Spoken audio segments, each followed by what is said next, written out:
Hey, what's going on, guys? Mark back in the workshop on Mark's Aquatics. I thought I'd give you a little update on these little baby cribs that we hatched out on the last video I think we made here in the workshop. As you can see, we got lots of little fatties swimming around there, full of baby brine shrimps, all looking healthy and putting on a little bit of size. As you can see, they're already resembling their parents there. Still lots of baby brine shrimps which have gone in amongst the substrate, which is another reason why I like to use this substrate in these tanks, is because things do hide away and they pop out now and again and get predated on by these little chaps who are always actively looking for some food. As they're burning up the energy, there'll be a few more coming out. I don't think that one can fit any more in his little belly at the moment. He's around the full mark, I think. You can see my little Endler crosses there, which I've put in as dither fish because I've taken them away from the parents and put them back into their own tank, which I know a couple of you have said they feel a lot safer with the parents, and you're exactly right, they do feel safe. But when you've got as many things going on as I have in the workshop here, and space is at a premium, and I need to keep doing little things here and there, it was a must, sadly. But I've got the dither fish in there as well. I've got some little black bar endlers in there and a couple of crosses, which we did many videos back now. And just to keep them happy, and they're all coming out. You may see a few more coming out in a minute. They're all still quite shy, being cribs. But if I slowly pan across this way, past the plants, you'll see there is a lot more of them down this end. I've got to be slow because they are a little bit jumpy, but there you go, there's a heap of them there, and they just keep on going.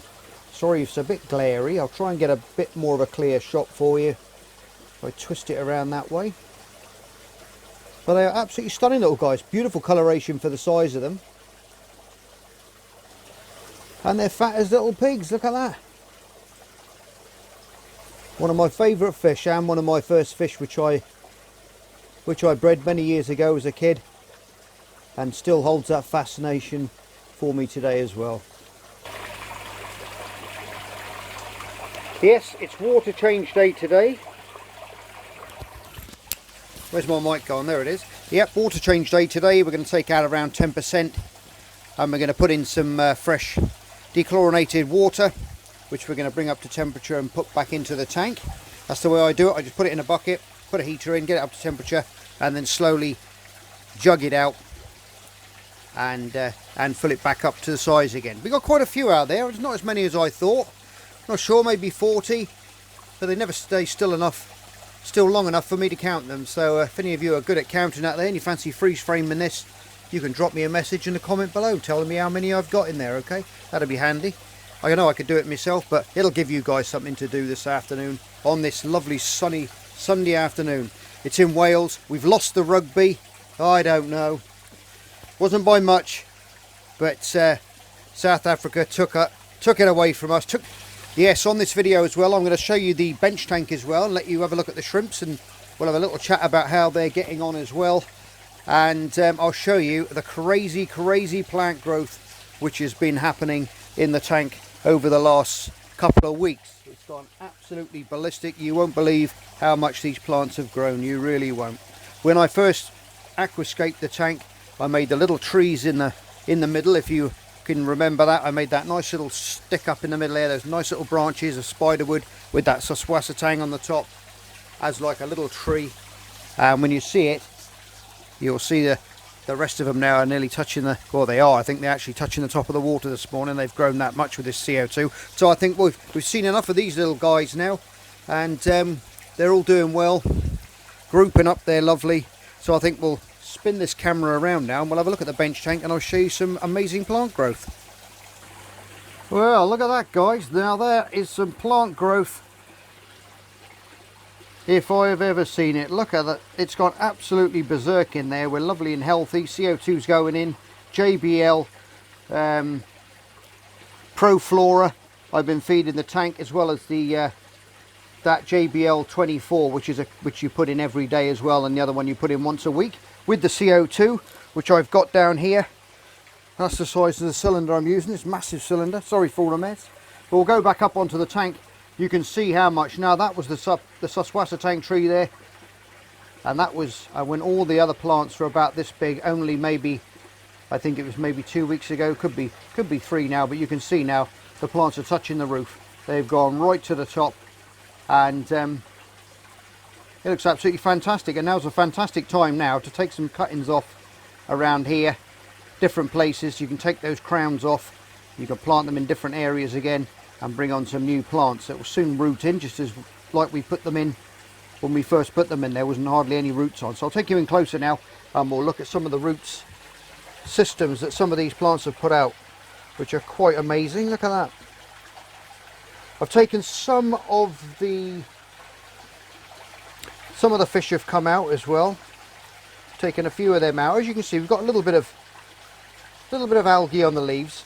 One reason for that is, guys, I've got the power heads in there. Now if I had the power heads going and I had some good circulation, we wouldn't have had a problem with that, but I've had trouble covering my sorry, I'll just get you onto something that nice you can look at. Look at that beautiful little fishbone shrimp there. Look at that.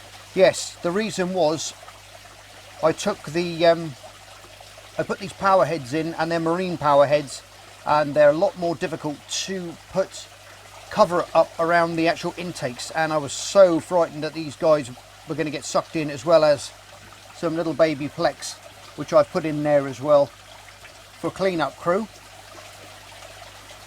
But I didn't want them getting sucked in and getting chopped up in the fan, so I've turned them off. So with the lack of circulation in the tank, we've got a little bit of algae growth there, which is not a bad thing, because, well, like I've said, it's patience, guys. With all these things, it's all patience.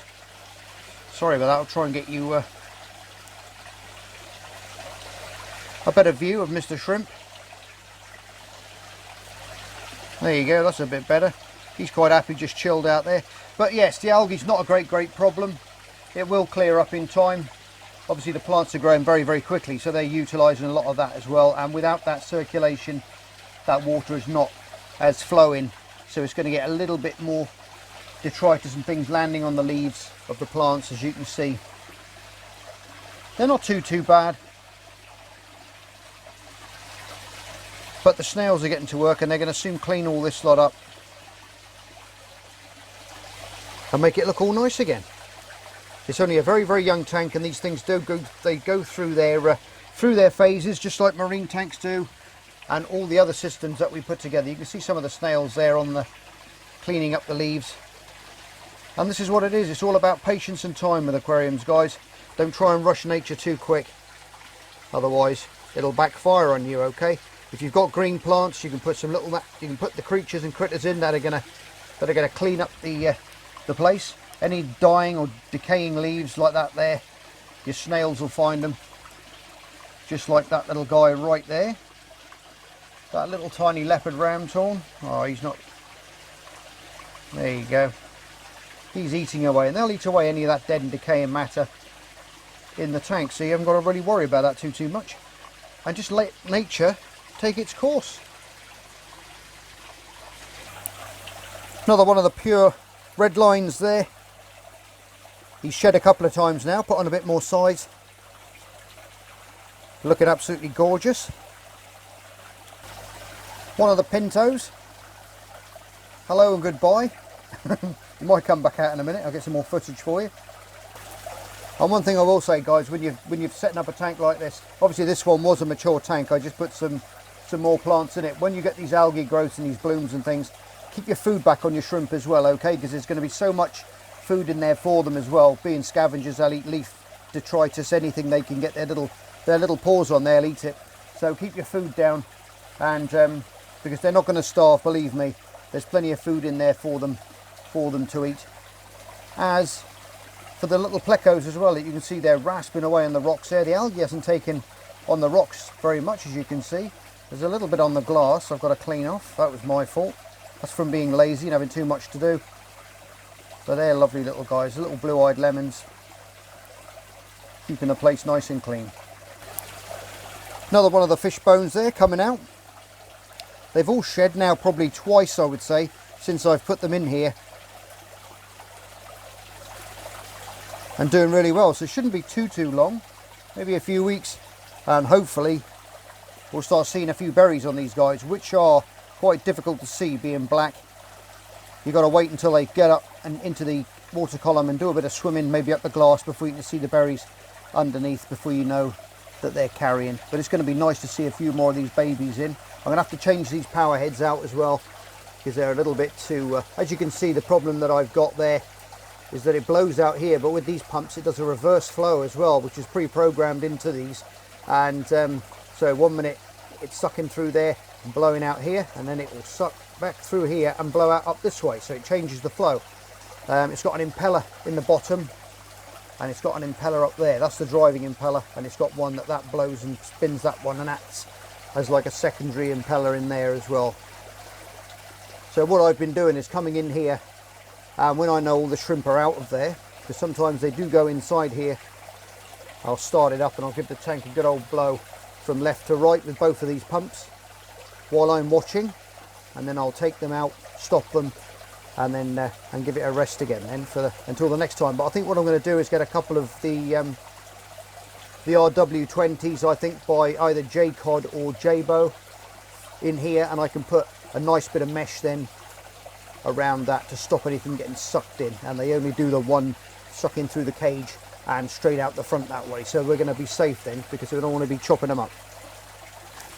I don't know if you can see there, if you keep your eye in the middle of the screen there, you can see a tiny little galaxy celestial pearl danio there. There's a couple there, look, a couple of fry, which they're breeding quite happily in here now, and the parents, because there's so much plant life and size in the tank for them. In fact, there's another one up in amongst the top there, if you can see. He's a little bit older, that one.